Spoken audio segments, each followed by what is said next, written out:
Hardly a month goes by, it seems, without John Key announcing some bold new scheme to tackle this economic crisis. Even before they won the election, National had signed up to a bank deposit scheme, a guarantee scheme, to head off a potential credit crunch. In February they held the high-profile Jobs Summit. In March it was a plan for a 9-day fortnight.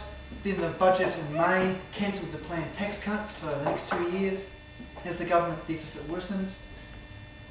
Last month there was a subsidy for McDonald's to take on unemployed workers. And now they're talking about getting all the young people off the unemployment benefit and into work and training. Even these few examples highlight the seriousness of today's economic crisis. Some people, as Joe mentioned, are talking about green shoots of economic recovery. Now these people are often the ones who failed to see the crisis coming in the first place, so their judgment is questionable on that score. But their talk is largely based on a recovery of some US share prices. Stock markets, of course, go up and down. There was a similar rally in 1930, those with long memories might recall. And in those days, there was also talk about the worst being over and the green shoots of recovery. The Great Depression got much deeper and lasted for another 10 years. The International Monetary Fund has said in April that this year the global economy will contract for the first time since 1945 by 1.3%, they said. These projections just keep getting worse. Last month the World Bank revised that figure upwards to 3%, and it said that there won't be a recovery to anything like the growth we've had in the last decade for a long time to come. So what's been the result so far of National's flagship schemes to tackle this crisis? The big four banks, now being underwritten by the taxpayer, announced $4.5 billion in profit in the last year. Excluding bad debt provisions, their profitability is still rising. Meanwhile, thanks to the government's refusal to write into these schemes any conditions, homeowners are suffering from high mortgage costs, and those without their own home are struggling to get a loan. Despite the Jobs Summit and the 9-day fortnight, 24,000 people lost their jobs in the 3 months to June. That was the sharpest rise in unemployment in over 2 decades. The government itself has led the way on this score, cutting 2,000 public sector jobs since the election.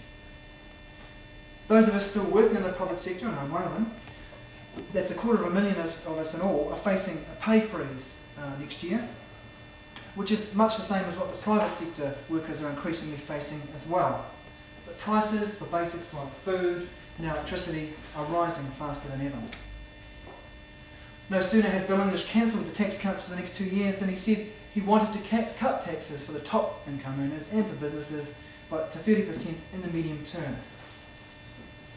Even if John Key's rosy predictions for his youth training scheme pan out, and they won't, they will provide just 2,000 free places in Polytechs in Wānanga and 4,000 paying jobs in the next 2 years for the 17,000 under-18s who are already on the dole. The main effect will be to scrap the unemployment benefit for all under-18s. Meanwhile, National is pushing ahead with the free trade deals that our chair and previous speaker have referred to, which are fueling an international race to the bottom in paying conditions and environmental protections.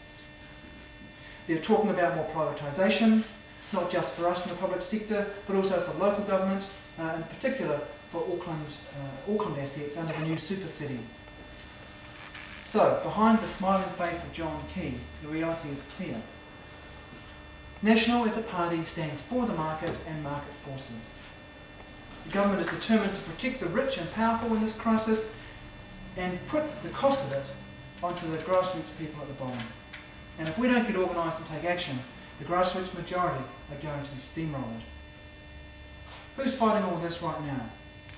Well, Labour under Phil Goff are dutifully making their muted criticisms in Parliament. But they're directing most of their fire, as all the headlines tell us, onto the individual bad behaviour of a few National MPs. This is because, while they may quibble with the details of some of National's policies, they agree with the basic more market approach. And of course they won't be organising grassroots people to take action for the simple reason that they can't. The Greens, well, many people hope that they will come out against National's agenda. But they've just tied one hand behind their back, unfortunately, by signing a deal to cooperate with National on areas of common interest. And it's early days yet, but the effects can already be seen in their support for National's downsizing of the National Cycleway into a few local bike tracks. Sadly, even the Council of Trade Unions has so far clung to its practice of partnership with the government of the day. Now, while there are some signs of possible change, the union movement so far has not mobilised its members into action. And sadly, it is not actively supporting, as a movement as a whole, this minimum wage petition. So this is why the petition initiated by Unite Union is so important.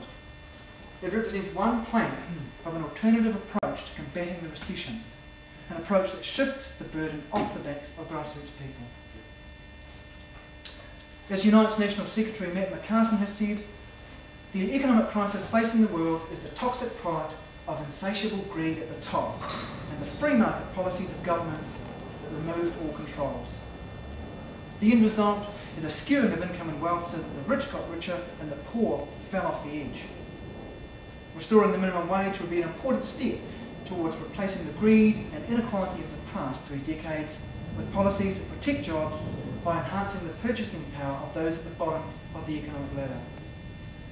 Those who've missed out on the prosperity that those at the top enjoyed deserve their fair share now that this wealthy elite and their political servants have brought us to the state we are now in. But the petition can also do more. It can bring together the left and grassroots activists, like the people in this room, and build connections for joint action and cooperation into the future and other areas as well. Because it's not just the economic crisis bearing down on grassroots people. Human-induced climate change is threatening every living thing on this planet. The Greens and mainstream environmental groups are opposing National's backtracking on climate change targets. But the solution most of them support, which is relying on market mechanisms like emissions trading schemes, won't save our planet. John Key is edging closer to pushing New Zealand into an escalating war in Afghanistan. The government's erosion of civil rights and democratic freedoms in recent years looks set to continue. I think it's fair to say that most grassroots people in this country today are without a political voice. Small parties like RAM, Residents' Action Movement, and like the Alliance and the Workers' Party have stood in elections and campaigned against the market-driven policies of National and Labour. But what we urgently need is a bigger, broader, more united left that can take the fight to National across the board and become a credible alternative for all those without a voice today. For the people who share this perspective, this petition is a great opportunity to connect with and raise the ideas of left-wing policies. Because the petition is overwhelmingly popular in my experience. In Wellington Hospital, for instance, where I work, 160 plus staff signed it in the first 2 weeks. And just 3 people out of 160 opted not to sign. It's appealing to a broad cross-section of people, from cleaners and orderlies up to the charge nurse managers. And some of them sign it because $15 is more than they're earning now. Others because they have children on the minimum wage, or because they remember what it was like when they were earning that themselves. Some in the health sector see the impacts of low pay and poor housing and poor nutrition. I've been involved with many petitions over the years, and the level and breadth of support for this one is extraordinarily high. But it's not just the numbers signing either. You know, I've taken around the wards on many occasions, and when staff see this petition, it's like a floodgate opens in their minds. And out come all sorts of views on the national government, the kind of society New Zealand has become, and how that needs to change. So RAM and the Alliance have started holding street stalls as well, on Saturdays in Lower Hutt and Newtown, and we'd like to extend these if more people are willing to help, and broaden out the organising of them if other groups would like to get involved as well. Before you leave the room today, I'd like you to think about how you can get involved in spreading this petition and gathering signatures in your community, sports club, church, workplace, tertiary institution, or whatever, and join the movement that starts with the push for a $15 minimum wage.